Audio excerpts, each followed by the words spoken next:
பிரியமானவர்களே, ஆண்டவராகிய இயேசு கிறிஸ்துவின் நாமத்தினாலே உங்களை வாழ்த்துகிறேன். இந்த நாளிலேயும் நம்முடைய தியானத்திற்காக மார்க்கு எழுதின சுவிசேஷம் 9ஆம் அதிகாரம் 23, 24 ஆகிய வசனங்களை நான் வாசிக்கிறேன். இயேசு அவனை நோக்கி, நீ விசுவாசிக்க கூடுமானால் ஆகும், விசுவாசிக்கிறவனுக்கு எல்லாம் கூடும் என்றார். உடனே பிள்ளையின் தகப்பன், விசுவாசிக்கிறேன் ஆண்டவரே, என் அவ்விசுவாசம் நீங்கும்படி உதவி செய்யும் என்று கண்ணீரோடே சத்தமிட்டு சொன்னான். எனக்கு அன்பானவர்களே, ஒரு தகப்பன் ஊமையான ஆவி பிடித்த தன்னுடைய மகனை சுகப்படுத்தும்படிக்கு ஆண்டவராகிய இயேசு கிறிஸ்துவின் இடத்திலே கொண்டு வந்தான்.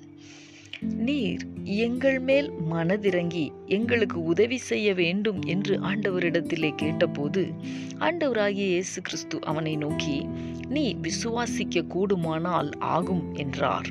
விசுவாசிக்கிறவனுக்கு எல்லாம் கூடும் என்று சொன்னபோது, பிள்ளையின் தகப்பன், விசுவாசிக்கிறேன் ஆண்டவரே, ஆனாலும் என் அவ்விசுவாசம் நீங்கும்படி உதவி செய்யும் என்று சொன்னான். இயேசு கிறிஸ்து அவனுடைய மகனை சுகப்படுத்தினார். எனக்கு அன்பானவர்களே, நம்முடைய விசுவாசம் அநேக நேரம் குறைவுபட்டு காணப்படுகிறதல்லவா? விசுவாச குறைவும் ஒரு விதத்திலே அவ்விசுவாசத்திற்கு சமமானதுதான். எனவே தேவனிடத்திலே நாமும் நம்முடைய விசுவாச குறைவை நீக்கும்படி கேட்கும் பொழுது, தேவன் நம்முடைய விசுவாச குறைவை அல்லது அவ்விசுவாசத்தை நீக்கி நம்முடைய விசுவாசத்தை நம்மிலே வர்த்திக்க பண்ணுவார். நாமும் அவரிடத்திலிருந்து அற்புதங்களை பெற்றுக்கொள்ள முடியும். இந்த கர்த்தருடைய வார்த்தைகளுக்கு அர்ப்பணித்து நாம் ஜெபிக்கலாமா? எங்களை நேசிக்கிற எங்கள் அன்பின் பரலோக தகப்பனே, ஆசீர்வாதமான இந்த நாளுக்காக உமக்கு நாங்கள் நன்றி செலுத்துகிறோம். இந்த நாளிலேயும் விசுவாசிக்கிறவனுக்கு எல்லாம் கூடும் என்று நீர் சொன்னீரே, அந்த வார்த்தையை நாங்கள் தியானிக்க கர்த்தர் எங்களுக்கு உதவி செய்தீர். ஆகிலும் அவ்விசுவாசம் நீங்கும்படி உதவி செய்யும் என்று ஜெபித்த அந்த தகப்பனுடைய மகனை நீர் சுகப்படுத்தினீரே.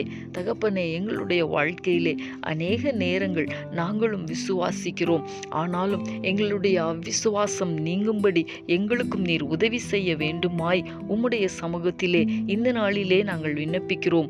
உம்மால் சகலத்தையும் செய்ய முடியும் என்கிற விசுவாசம் எங்களிலே அதிகமாய் வர்த்திக்க எங்களுக்கு கிருபை தருவீராக. நீர் அப்படி செய்ய போகிறதற்காக உமக்கு ஸ்தோத்திரம்.